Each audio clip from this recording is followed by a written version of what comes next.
The 1990s were a decade of optimism, growth, and most of all, technology. The arrival of the internet promised to change everything, from how people communicated to how businesses operated. Investors and ordinary citizens alike became convinced that a new economy was dawning, one where old rules no longer applied. At the heart of this revolution was the dot-com boom, a surge in internet-related companies that captivated Wall Street, only to collapse in a spectacular fashion by the early 2000s. This episode explores how the bubble formed, why it popped, and what lasting changes it forced upon Wall Street.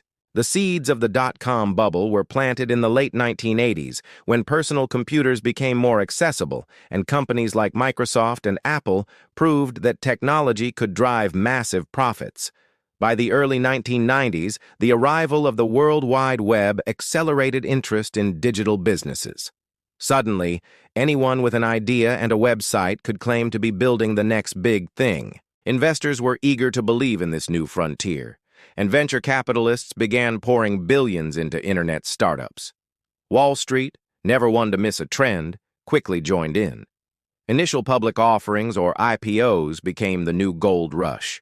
Companies like Netscape Communications went public in 1995 and skyrocketed in value overnight, even though their profits were slim or non-existent. The lesson investors took away was clear. If it had a .com in its name, the stock price would soar. This belief spread across the market, and soon a frenzy was underway. The psychology of the market during this period is a critical part of the story. Traditional measures of value, like price-to-earnings ratios, were ignored. Analysts claimed that a new economy was replacing the old. Investors said profits didn't matter because internet companies were building eyeballs and traffic, which could eventually be monetized. Words like scalability and network effects became buzzwords on Wall Street, justifying sky-high valuations. The rise of online trading platforms also played a role. For the first time, retail investors could buy and sell stocks with a few clicks. Day trading became a cultural phenomenon, with ordinary people leaving their jobs to trade internet stocks full-time. Media coverage reinforced the craze, with magazines and television shows profiling young millionaires who had struck it rich on a hot stock tip. Stories of secretaries or taxi drivers making fortunes in the market spread widely, fueling even more speculation. Between 1995 and 2000, the Nasdaq Composite Index, heavily weighted with technology stocks, rose from under 1,000 points to over 5,000, a five-fold increase in just 5 years. Wall Street investment banks made huge fees underwriting IPOs for companies with untested business models. Some startups went public without even having a working product, yet still saw their valuations climb into the billions.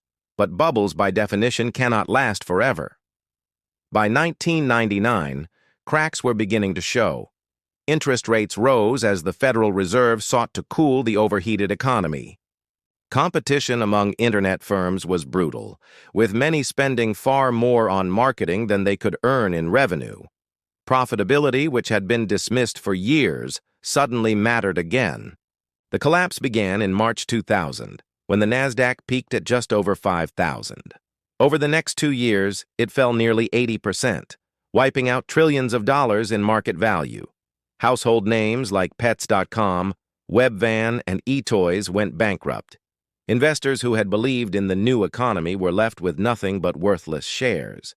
Even established firms like Cisco and Intel saw their stock prices cut in half or worse. The fallout from the crash was immense. Millions of individual investors lost their savings, venture capital dried up almost overnight, and hundreds of dot-com companies folded. On Wall Street, banks faced lawsuits over their role in hyping IPOs and pushing dubious research reports. Analysts who had once promoted can't-miss stocks were accused of misleading investors. Yet out of the rubble came lasting change. The dot-com bubble forced Wall Street and Silicon Valley to mature. Investors learned that while technology could transform industries, fundamentals like profits and cash flow still mattered. The era also created the foundation for today's tech giants. Companies like Amazon and Google survived the bust and eventually thrived, having built real businesses while competitors chased hype. Regulatory changes followed as well. In 2002, the Sarbanes-Oxley Act was passed to improve corporate governance and accountability. Rules were tightened around how investment banks handled IPOs and research. Transparency became a key demand from investors. The cultural memory of the dot-com bubble still influences Wall Street today. Every time a new trend arises, whether it's cryptocurrencies, electric vehicles, or artificial intelligence, comparisons to the 1990s abound. The lessons remain the same. Speculation can drive markets to unsustainable heights, but eventually reality sets in. For Wall Street, the dot-com bubble was both a painful lesson and a turning point. It reminded investors that euphoria is dangerous, that fundamentals matter, and that technology, while transformative, cannot defy economic gravity forever.